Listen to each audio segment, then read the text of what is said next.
بسم الله الرحمن الرحیم. ګرانو ملګرو السلام علیکم. زه درازار فیلسوفان افیشل نه مخاطب یم او د هغه ټولو ملګرو او مرستیالو شکریا ادا کوم څوک چې د دې چینل ویډیوز ګوري او د اعلی شعري او ادبي ذوق د ځلا لپاره زما سره کومک کوي. یو آزاد نظم زه سایل د خدای لم یزل په عنوان پیش کوم. زه سایل یم ځکه غواړم چې سایل یم، خو دنیا ته غریبه ستا نه تا کې روح د خوشحالۍ شته نه دوام د زندګۍ شته.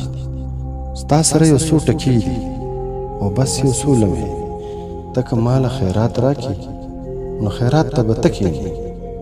او زه سایل د هغه در یم چې هلته ټول یو شان سایلان دي، که شاهان که فقیران دي، د ازل نه تر ابده، د دنیا نه تر قیامته، د دې فرش نه تر د عرشه، هلته نشته لرشه.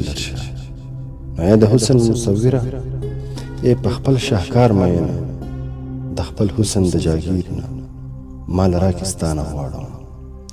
بس یو څو جذبې دولت، د اطاعت، د قناعت، د محبت، د صداقت، د عزم او غیرت او د کردار په دولتونو، ستا د حسن په جاگیر کې، ستا د عشق په ځمکه باندې، ستا د ننګ د اسمان لاندې یو جونګړه ځان له واخله.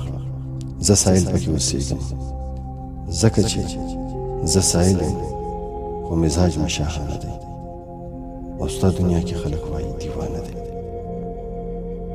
ستا دنیا کې خلک وایي دیوانه دی.